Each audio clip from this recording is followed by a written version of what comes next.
Welcome back to my channel. और हम लोग फिर से एक वीडियो आपके लिए लेकर आए हैं जो कि रेलवे लोको पायलट से रिलेटेड सारे क्वेश्चन रहेंगे जो कि आप लोगों ने ही पूछा है हम लोगों से। और हम लोगों को बहुत अच्छा लगता है कि आप लोग इस तरीके से क्वेश्चन पूछते हैं और हम लोग इसका आंसर दे सकते हैं, मतलब सर जी आपको आंसर देंगे। फिर से हम लोग क्वेश्चन पूछते हैं सर जी को और सर जी इसका आंसर देंगे।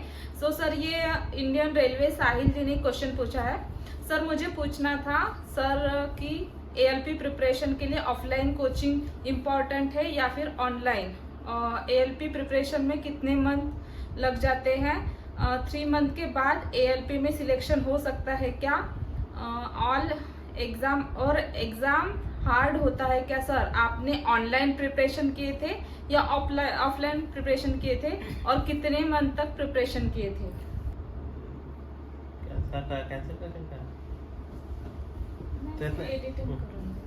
नमस्कार दोस्तों, मैं फिर से आपके आंसर और क्वेश्चन देने के लिए आपके साथ में जुड़ा हूँ। तो आप ये साहिल जी ने अच्छा क्वेश्चन पूछे है कि आपका प्रिपरेशन मतलब ऑफलाइन किए कि ऑनलाइन किए, या फिर आप पढ़ाई ऑनलाइन करना चाहिए क्या या ऑफलाइन करना चाहिए। तो देखिए, मैं जब प्रिपरेशन कर रहा था मतलब 2013-14 या उसके पहले 12 के पहले, तो यूट्यूब तो तब तो था, मतलब 2008 या 9 से यूट्यूब स्टार्ट हुआ था और मोबाइल भी उस वक्त उतना था नहीं। उसके बाद में यूट्यूब आया, फिर धीरे धीरे रिवॉल्यूशन हुआ और यूट्यूब से भी मतलब यूट्यूब पे मतलब जानकारी पहले भी थी लेकिन लोग अवेयरनेस नहीं थे, तो काइंड ऑफ नहीं थी, तो तब सब ऑफलाइन ही पढ़ा करते थे। तो मेरा मानना है कि आज के जमाने में मतलब आप ऑनलाइन तो ऑनलाइन का जो पढ़ाई है वो तो आप कोरोना के मतलब कोरोना जब से लॉकडाउन हुआ था तब से लोग ऑनलाइन के लिए ज्यादा प्रेफर किए थे या फिर ऑनलाइन की तरफ ज्यादा बढ़ गए थे। तो तब लोग मतलब ऑनलाइन पढ़ते थे क्योंकि ऑफलाइन का मीडियम सब लॉकडाउन होने की वजह से बंद था। तो अभी ऑनलाइन पढ़ना चाहिए ऑफलाइन पढ़ना चाहिए, तो मेरा मानना है कि ऑफलाइन बहुत अच्छी चीज है, क्योंकि जैसे आपके पास में अगर आपके शहर या आपके तालुका या आपके गांव के पास में कोई कोचिंग सेंटर है और आपका इकोनॉमिकल कंडीशन ठीक ठाक है, तो मेरा मानना है कि आप ऑफलाइन ही पढ़ो, क्योंकि ऑनलाइन में उतना कंसंट्रेशन नहीं होता जितना ऑनलाइन में जितना कंसंट्रेशन नहीं होता उतना ही ऑफलाइन में होता है। जैसे आपके अगर कोई सर कोई पढ़ा रहा है तो भले ही आप 1 महीना 2 महीने या 3 महीने का कोर्स करो, लेकिन ऑफलाइन एक बार जरूर पढ़ो। उसमें क्या होता है कि जो सर पढ़ाते हैं, जो मतलब कॉम्पिटिटिव एग्जाम के लिए प्रिपरेशन कराते हैं, तो उनके ट्रिक्स एंड टिप्स अलग होते हैं। जैसे ऑनलाइन में आप देखोगे कि कोई प्रॉब्लम रीजनिंग का कोई प्रॉब्लम सॉल्व कर रहे हैं या फिर कोई क्वेश्चन का आंसर दे रहे हैं, तो उसका लॉजिक होता है कि एक ही लॉजिक से आपको बताएगा। लेकिन जो ऑफलाइन वाले सर होते हैं या फिर जो भी पढ़ाते हैं ऑफलाइन वाले, उनके पास में क्या ट्रिक्स होती है। तो आपको कई लोगों को क्या होता है कि कोई एक ट्रिक से समझ जाते हैं या फिर दूसरे ट्रिक से समझ जाते हैं। अलग अलग लोगों का अलग अलग माइंड सेट होता है या दिमाग होता है या फिर कैपेबिलिटी होती है, ऐसा बोल लो। तो वो क्या है कि वो अलग कैप्चर कर लेते हैं। तो ऑफलाइन में आप उनको डाउट पूछ सकते हैं, कंसंट्रेशन ज्यादा होता है।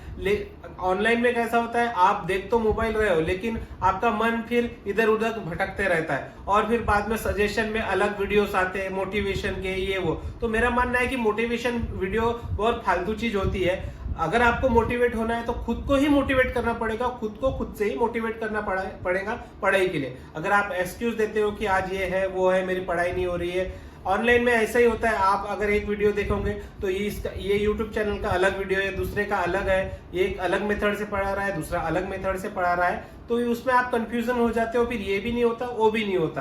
तो ऐसा ऑनलाइन का रहता है। और मोटिवेशन के लिए वीडियो तो मेरे ख्याल से तो मत देखा करिए, क्योंकि मोटिवेशन से वीडियो से आप जितना देखोगे उतना कंफ्यूज हो जाओगे। इसलिए खुद को मोटिवेट करो, खुद से मोटिवेट हो जाओ, और आपको अगर सक्सेस करना है, सच में सीरियसली पढ़ाई करना है, तो आप पढ़ाई कर सकते हो। रही बात अगर आपका मतलब आपका इकोनॉमिकल कंडीशन अलाउ करता है, आपके आसपास में कोई कोचिंग सेंटर है, भले ही फेमस ना हो लेकिन जो भी है अच्छा मतलब ठीक ठाक पढ़ा मतलब अच्छे से पढ़ा ही रहे, तो उनके पास क्या होते हैं, टिप्स होते हैं, ट्रिक्स होते हैं। तो वहां से एक आध महीना ही आपने अगर ट्राई किया तो आपको आइडिया आ जाएगा कि कॉम्पिटिटिव एग्जाम कैसे होती है। अभी कॉम्पिटिटिव एग्जाम का ऐसा है कि अभी पहले जैसी बात नहीं रही, वैकेंसीज कम निकलती है। 140 करोड़ आबादी है अपने भारत में, और उसमें से कितने सारे लोग बेरोजगार है। तो उनको जरूरत है और कितने सालों से पढ़ाई कर रहे हैं, मेहनत कर रहे हैं, तो सबको लगता है कि मैं नौकरी में लगना चाहिए, तो सब उसके लिए ट्राई करते हैं। अब जो जिसकी आप पढ़ाई करो अच्छे से करोगे तो वही हो सकता है कि जो अच्छे से पढ़ाई करेगा, मेहनत करेगा, वही लगेगा। और रही बात कि आपके 1-2 महीने में ALP के लिए प्रिपरेशन या टेक्नीशियन के लिए प्रिपरेशन हो जाता है, तो ये देखिए पढ़ाई ऐसी चीज है, आप कितना भी सालों पढ़ोगे, 5 साल पढ़ोगे या उससे भी ज्यादा पढ़ोगे, लेकिन परफेक्शन कभी नहीं होता, पढ़ाई कभी खत्म नहीं होती। और ये नई ट्रिक्स एंड ट्रिप्स ये भी खत्म नहीं होती। अभी जैसे हम जब पढ़ते थे 10 साल 12 साल पहले जो ट्रिक्स हम थी अवेलेबल या जो भी क्वेश्चन सॉल्व करते थे, वो अभी हमसे भी नहीं हो पाते। क्यों?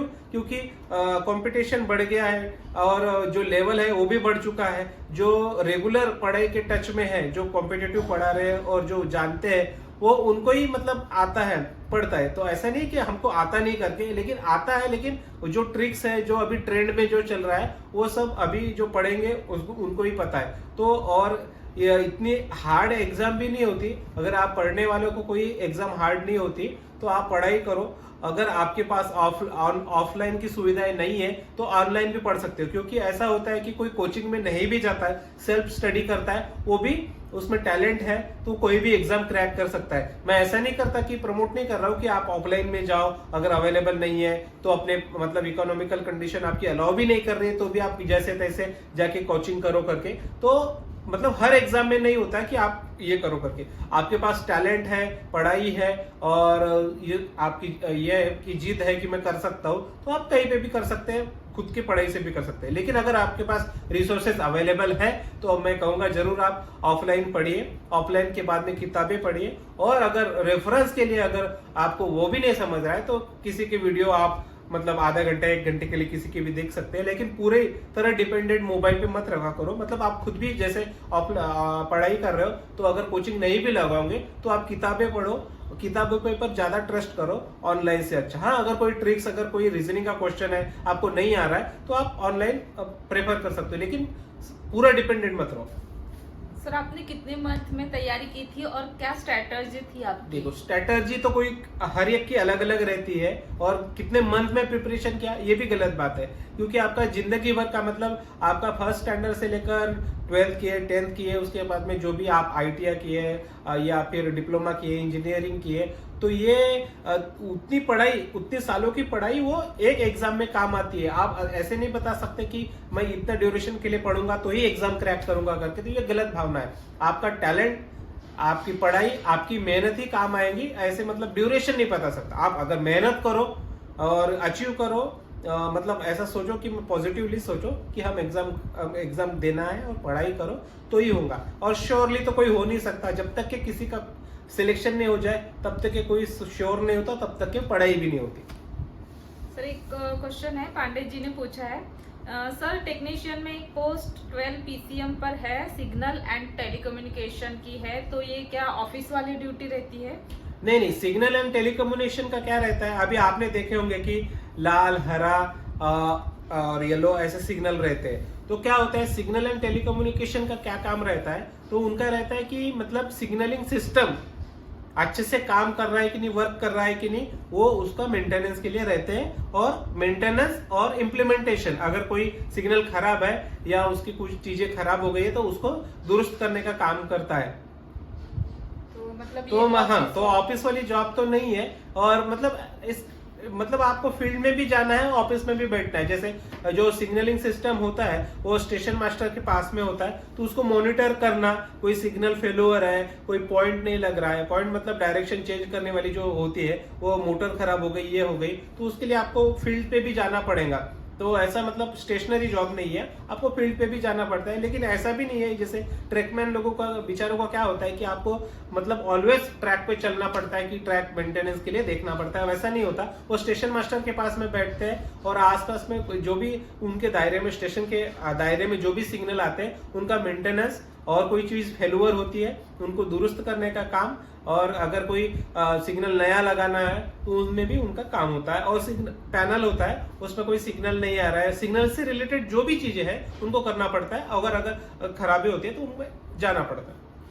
सर अमरेंद्र चंदेल जी है, ये बोलते हैं कि मैं पटना बिहार से हूँ, तो क्या मुंबई से टेक्नीशियन का फॉर्म भरना बेहतर रहेगा मेरे लिए? देखिए, अब ये आपका सब्जेक्टिव मैटर हो सकता है कि आप कहाँ से भरोगे। मैंने इसके पहले वीडियो में बताया था कि अब अगर आपको अगर इंडिया के किसी भी कोने में अगर जॉब करने में कंफर्टेबल हो तो कहीं पे से भी भर सकते हो। ऐसा नहीं कि पर्टिकुलर मुंबई में भरो या किसी एक डिवीजन में भरो। अगर आप यूपी बिहार वाले जो लोग हैं, ज्यादातर तो मुंबई में भी बहुत सारे लोग हैं, हर जगह वो काम कर सकते हैं, तो उनके लिए तो ऐसा है कि वो तो कहीं पे भी काम कर सकते हैं। उनके लिए क्या काम करना, मेहनत करना, उनके लिए मतलब ये पॉजिटिविटी है उनकी कि भी वो कहीं भी कर सकते हैं। लेकिन बाकी के स्टेट वाले जैसे महाराष्ट्र हो गए, बाकी के लोग हैं, बाकी के स्टेट वाले, तो वो क्या प्रेफर करते हैं कि अपने स्टेट में जॉब करना प्रेफर करते हैं। वो अलग मतलब जाते नहीं कि घर से बाहर नहीं जाते, मतलब घर से बाहर मतलब ज्यादा दूर नहीं जाना चाहते। लेकिन ये जो यूपी थोड़ा जॉब अपॉर्चुनिटी मिल जाती है, वजह से भी ये भी होता है। लेकिन यूपी और ये बिहार से जो भाई लोग हैं, जो स्टूडेंट लोग हैं, और मैं मतलब उनको सलाम करना चाहता हूँ कि वो कहीं पे भी जाए, मतलब जॉब के लिए वो कहीं पे भी जा सकते हैं और अच्छा भी काम करते हैं, मेहनत करते हैं। ऐसा नहीं, मेहनत करते हैं और उनकी मेहनत का ही असर है कि वो बहुत सारे अच्छे अच्छे पोस्ट में है। आईएएस ऑफिसर वो है, रेलवे में भी बहुत अच्छे अच्छे पोस्ट पे है, मतलब सभी जगह है। तो अच्छा है, क्योंकि बाकी लोग तो कैसे कुएं में ही रहना चाहते हैं, मतलब अपने ही स्टेट में रहना चाहते हैं। लेकिन ये लोग बढ़िया है कि वो मेहनत करते हैं, अपने एबिलिटी के ऊपर में जॉब करते हैं, और उनको मतलब ये है। सर और एक क्वेश्चन है, सर लोको पायलट की ड्यूटी गर्ल्स के लिए कितनी सेफ है, और क्या उनको भी लाइन पे काम करना होता है या कुछ अलग फैसिलिटी मिलती है, और क्या गर्ल्स के लिए अलग रिजर्वेशन रहता है लोको पायलट की ड्यूटी में? तो देखिए, रिजर्वेशन तो है 33%, तो मतलब संविधान ने तो दिया है उनको, मतलब कॉन्स्टिट्यूशन में दिया है। अभी भी मतलब बिल भी पास होता मतलब कुछ सालों पहले। तो और रही बात एएलपी में लड़कियों को जॉब करना चाहिए, पहले तो देखो बहुत पहले कम लड़कियां आती थी एएलपी के लिए, लेकिन अभी मतलब कुछ सालों से मतलब लड़कियों का आना मतलब जॉब करना स्टार्ट हो गया। तो देखिए, लड़की के लिए तो ये जॉब ऐसी है कि चैलेंजिंग है, क्योंकि लड़कों के लिए ही चैलेंजिंग जॉब है। जो नए नए आते हैं उनको पता है कि मतलब रो देते हैं, ऐसी जॉब है, क्योंकि आपको ये जॉब के बारे में पता नहीं रहता। आपको कभी भी जाना है, आपके हमारे वीडियो में देखे होंगे कि मैं कभी भी जाता हूँ रात के 1 बजे, 2 बजे, 4 बजे, कुछ भी। और आपको भी पता है कि अगर गुड्स ट्रेन है तो उसमें क्या रहता है, loco pilot, assistant loco pilot आगे रहते हैं, पीछे गार्ड अकेला रहता है। तो और उसमें जनरली अभी तो करंट सिचुएशन में ऐसा है कि जो मेंस है वो ज्यादा इस जॉब में है, तो लड़कियां कम है।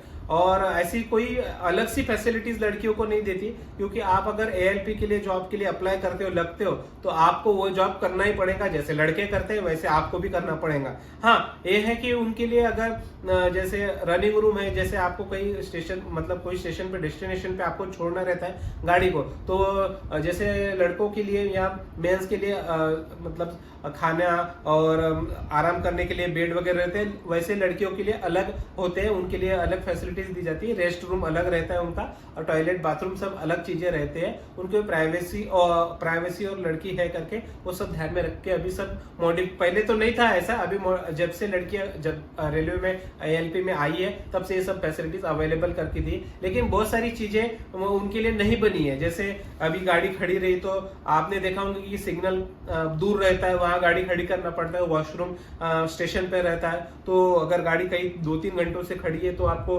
वॉशरूम के लिए वहां जाना पड़ेगा। उसके बाद में लड़कियों के बहुत मतलब ये रहते हैं कि घर में भी काम करना है, फिर उनकी शादी होती है, बच्चे होते हैं, तो छोटा बच्चा रहता है, फिर उनको छोड़ के 10-10, 12-12 घंटे लाइन पे जाना पड़ता है, काम करना पड़ता है। तो ये सब माइंडसेट देख के ही आप जॉब मतलब चूज करा करो। मैं ऐसा डिमोटिवेट नहीं कर रहा हूँ, लेकिन जो मेरे को प्रैक्टिकली मेरे को पता है, और हमारे साथ में भी लड़कियां अभी एएलपी में है, तो उनका ये जो प्रॉब्लम मैं सुनता हूँ या फिर उनको प्रॉब्लम होते हैं, वो देख के ही मैं आपको बता रहा हूँ कि ये चीजें हैं कि उनको ये फेस करना पड़ता है। कभी सेफ्टी भी बहुत चीज है। जैसे रात के 2 बजे अगर किसी की ड्यूटी लगी तो घर से कैसे आएंगी, मतलब रात में अकेली कैसे आएंगी लड़की। सेफ्टी बहुत इंपॉर्टेंस है, हर शहर में अलग अलग चीजें सेफ्टी के लिए होती है, तो वो सब चीजें देख के भी आना पड़ता है। जैसे पहले लड़कियां कम थी रेलवे में, इंडियन रेलवे में, मतलब ALP में, तो उनको कैसा कभी कभी सिर्फ दिन की ड्यूटी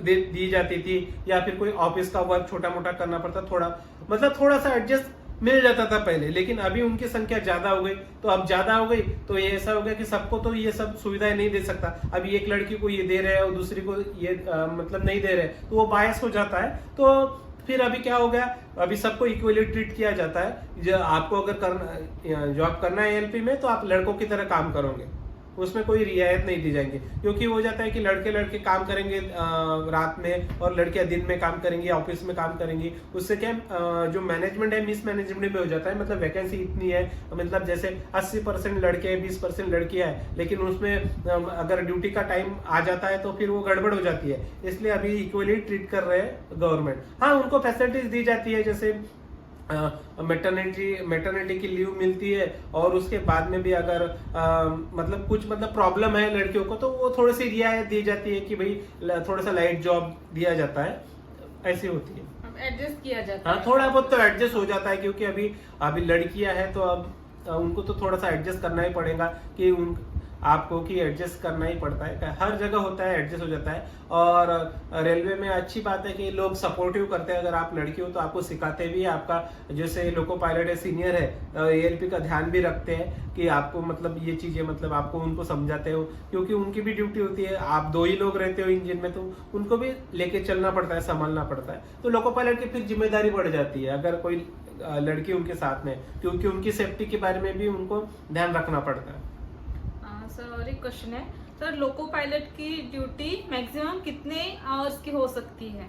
देखो, अभी तो ये सब्जेक्टिव, मतलब अभी रेलवे में तो ऐसा है कि आपको वीडियो में भी दिखाया होगा और ये आपको पता भी होगा कि 9 आवर्स की तो रहती ही है।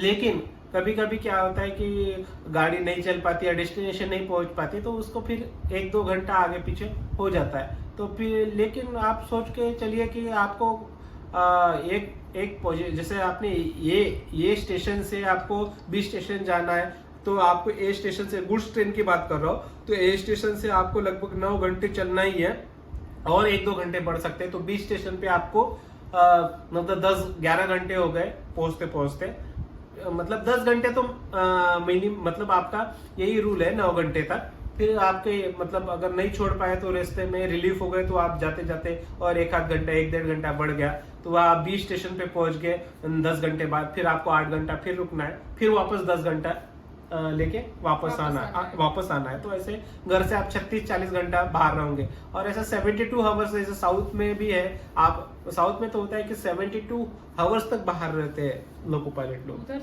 ज्यादा है। तो मतलब हर एक डिवीजन में हर एक वर्किंग अलग अलग होती है। और मेल एक्सप्रेस में क्या होता है कि आप मतलब कोई 500 किलोमीटर या फिर 400 किलोमीटर है, तो या सपोज कर लो A स्टेशन 400 किलोमीटर, तो अगर छोटा सेक्शन है तो 3-3.5 घंटे लगते हैं, बड़ा सेक्शन है तो 4-5 घंटे लगते हैं, और थोड़ा सा ज्यादा बड़ा है तो 6-7 घंटे में आप पहुंचा दोगे मेल एक्सप्रेस। वहाँ 8 घंटे रुकेंगे, फिर से वापस 6-7 घंटे वापस आपको आना है। सर, हो गया। So thank you so much everyone. आप लोगों के क्वेश्चन के आंसर देने में हम लोग को बहुत अच्छा लगता है। सो कीप क्वेश्चनिंग, और हम लोग आगे ऐसे ही आपके आंसर्स देते रहेंगे क्वेश्चन के। सो आज का वीडियो यही तक। और भी कुछ आपके मन में क्वेश्चन रहेंगे तो हम आगे बताने की कोशिश करेंगे। So thank you everyone. Thank you, नमस्कार।